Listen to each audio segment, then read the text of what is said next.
Salut, avant de parler de la Coupe de France, on va revenir sur la décision de la commission de discipline qui a donc décidé d'infliger 15 matchs de suspension à Pablo Longoria pour son pétage de plomb à la fin du match à Auxerre dans le couloir de son vestiaire. On savait qu'il allait prendre cher.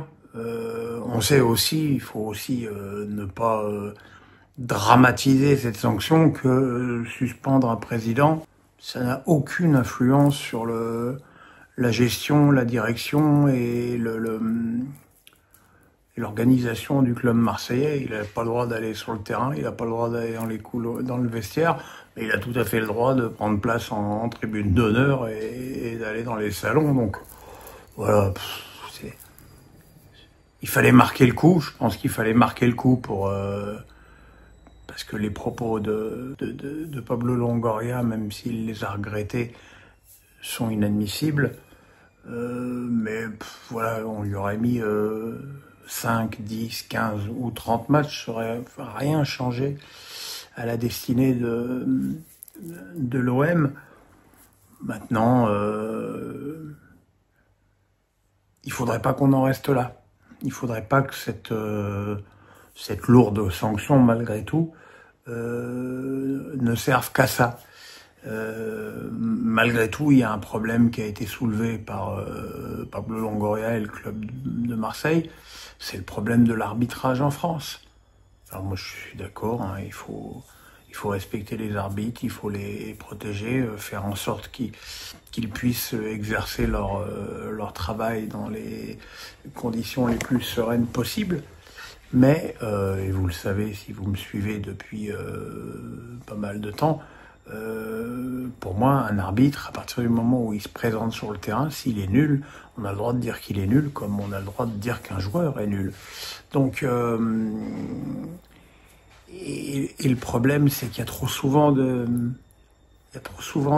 d'erreurs, trop souvent d'incompréhension, trop souvent de problèmes d'uniformisation des décisions. Je reprends l'exemple du penalty refusé à Merlin à Auxerre contre Marseille et celui accordé à Angers dans les arrêts de jeu pour la faute de Bernauer. Pour moi, dans les deux cas, il n'y avait pas penalty, mais bon, le problème n'est même pas là. C'est que le problème, dans un cas, l'arbitre a sifflé pénaux, et dans l'autre, il n'a pas sifflé pénaux.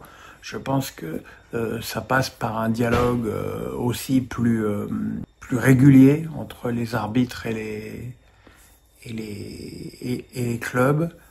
Je pense que ça passe par une communication plus régulière des clubs. Là, on s'est aperçu, après l'incident Longoria, que comme par miracle, il y avait des arbitres qui savaient parler.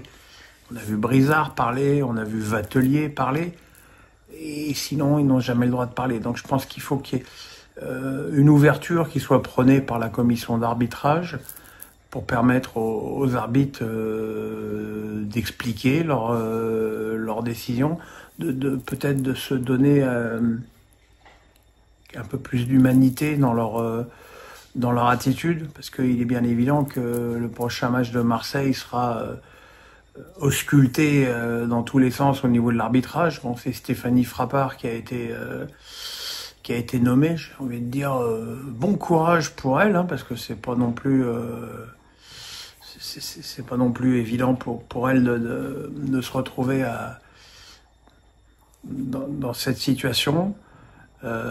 Après, il faut bien voir que ce qui est arrivé à Jérémy Stinat, les menaces, les pneus crevés, tout ça, ça va évidemment trop loin. Et surtout, ça donne un exemple déplorable au football amateur, où on sait qu'il se passe déjà souvent des dingueries. Donc voilà, si cette histoire, c'est juste d'avoir fait du buzz et que Longoria prenne 15 matchs de suspension et que tout reste comme avant, ça n'a aucun intérêt. Ce qu'il faut, c'est que ça permette à la fois au club d'avoir une position plus nuancée et des termes plus clairs, d'être plus poli même avec les arbitres, et aux arbitres, encore une fois, comme je le répète, de s'ouvrir un peu plus au dialogue, aux médias, puisque on sait que la sonorisation n'a pas été mise en place parce que ça coûtait trop cher à la Ligue. Ça aussi, on croit rêver quand on entend des trucs pareils, mais bon, voilà. J'espère que cet incident regrettable, surtout dans la situation actuelle du football français avec les droits, parce que d'ailleurs, une des conséquences de la suspension de Longoria, c'est qu'il ne pourra pas siéger aux prochaines assemblées générales de la Ligue, puisqu'il est suspendu. Et ça peut être un petit peu plus embêtant en même temps, vu ce qu'il avait dit dans la fameuse réunion en visio filmée. On peut dire qu'il manquera pas à grand monde, vu qu'il n'était quasiment pas intervenu. Voilà, on se retrouve dès que les matchs sont terminés pour parler des quarts de finale de la Coupe. Ciao.